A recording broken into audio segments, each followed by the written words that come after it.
மலரம்மா YouTube channel நேயர்கள் அனைவருக்கும் வணக்கம். இன்றைக்கி பார்த்தீங்கன்னா அம்மா வந்து சமைக்கல, நான் தான் சமைக்க போகிறேன். என்ன இன்றைக்கியான ரெசிபி அப்படின்னு பார்த்தீங்கன்னா, ஒரு ரெஸ்டாரண்ட் ஸ்டைலில் ஒரு சூப்பரான ஒரு கலர்ஃபுல்லான ஒரு சிக்கன் கறி தான் செய்ய போகிறோம். அதுக்கு நான் முதல்ல வந்து ஸ்டவ் ஆன் பண்ணிவிட்டு இது போல் ஒரு பாத்திரம் வச்சுருக்கேன். பாத்திரம் சூடு ஏறினதுமே எண்ணெய் சேர்த்துக்கலாம். எண்ணெய் சூடு ஏறினதுமே ஒரு அரை ஸ்பூன் சீரகம் சேர்த்துக்கிறேன்.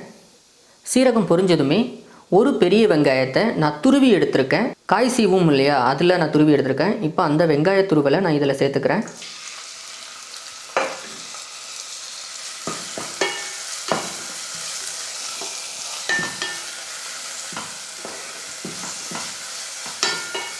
வெங்காயத்தை இந்த அளவுக்கு நான் ப்ரௌன் கலரில் வதக்கினதுமே இது கூட 2 பச்சை மிளகாய், அரை கிலோ சிக்கன் எடுத்திருக்கேன், அதையும் சேர்த்துக்கிறேன்.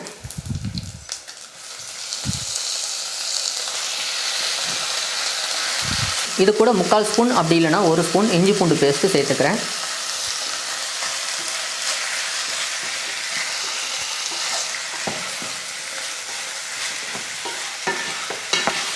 சிக்கனை சேர்த்ததுமே ஹை ஃப்ளேமில் ஒரு 2லிருந்து 3 நிமிஷம் நல்லா ஃப்ரை பண்ணிக்கணும்.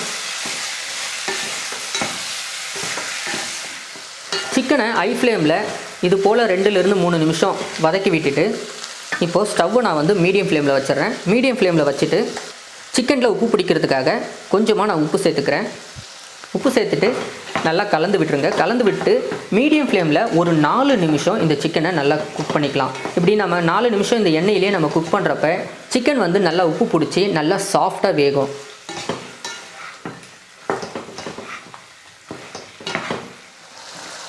சிக்கனை மீடியம் ஃப்ளேமில் ஒரு 4 நிமிஷம் இந்த மாதிரி குக் பண்ணதுக்கப்புறமா இதில் நான் 2 மீடியம் சைஸ் தக்காளியை கட் பண்ணி வச்சுருக்கேன், அதை சேர்த்துக்கிறேன்.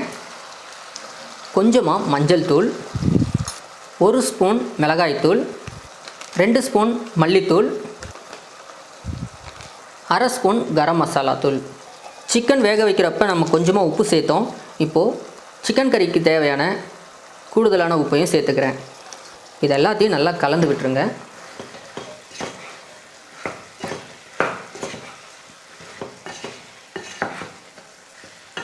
எல்லாத்தையும் சேர்த்து நல்லா கலந்து விட்டுட்டு மீடியம் ஃப்ளேமில் வச்சு இதை ஒரு 5 நிமிஷத்துக்கு குக் பண்ணிக்கலாம்.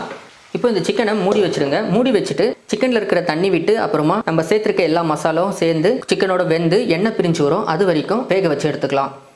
கிட்டத்தட்ட மூடி வச்சு அப்பப்போ கலந்து விட்டு ஒரு 5 நிமிஷம் நான் வந்து சிக்கனை வந்து குக் பண்ணியிருக்கேன். சிக்கனில் இருக்கிற தண்ணி விட்டு எண்ணெய்லாம் பிரிஞ்சு நல்லா சிக்கன் வந்து பாதிக்கு மேலே வெந்திருக்கு. இப்போ நாம் வந்து தண்ணி சேர்த்துக்கலாம்.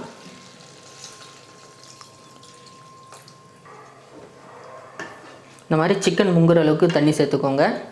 நல்லா கலந்து விட்டுருங்க. சிக்கனில் உப்பு பத்தலையா அப்படின்னு சொல்லிட்டு நீங்கள் இப்போ வேணால் செக் பண்ணிக்கலாம். இந்த டைமில் செக் பண்ணிவிட்டு உப்பு பத்தலைன்னா நீங்கள் இப்போவே சேர்த்துக்கோங்க. கலந்து விட்டாச்சு.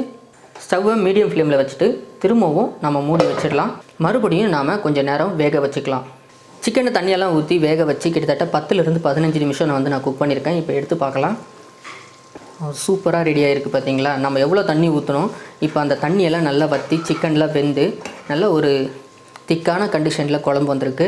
இந்த மாதிரி இருக்கிறப்ப நீங்கள் வந்து இட்லி, தோசை, சப்பாத்தி, பூரி, நான், அதுக்கப்புறமா பரோட்டா, இந்த மாதிரி எதுக்கு வேணாலும் நீங்கள் தொட்டு சாப்பிட்ற அளவுக்கு நல்லாயிருக்கும். அதே நேரத்தில் நீங்கள் சாப்பாட்டுக்கு வந்து பிசைஞ்சு சாப்பிடவும் இது வந்து சூப்பரான குழம்பாக இருக்கும். இப்போ வந்து சிக்கன் கறி ரெடி ஆகிடுச்சு. இதுக்கு மேலே நீங்கள் வந்து மல்லித்தழை அப்புறமா கருவேப்பிலை இதெல்லாம் வந்து மேலே தூவி விடனாலும் தூவி விடலாம். இல்லை இதுவே எனக்கு போதும், இந்த அளவுக்கு எனக்கு சிக்கன் கறி இருந்தால் போதும் அப்படின்னு நினைக்கிறவங்க இதோட ஸ்டவ் ஆஃப் பண்ணிக்கோங்க. நான் இப்போ வந்து ஸ்டவ் ஆஃப் பண்ணிடுறேன். இதே போல் சிக்கன் கறி நீங்களும் செஞ்சு பாருங்கள். ரொம்ப ஈஸியான மெத்தட் இது.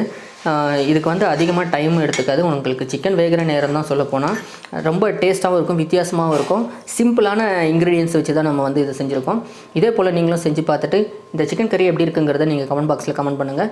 இந்த ரெசிபி பிடிச்சிருந்தா லைக் பண்ணிவிட்டு ஷேர் பண்ணுங்கள். இது போல் நிறைய ரெசிபிஸை நீங்கள் தொடர்ந்து பார்க்க மலரம்மா சமையல் யூடியூப் சேனலை மறக்காமல் சப்ஸ்கிரைப் பண்ணிக்கோங்க. தேங்க்யூ.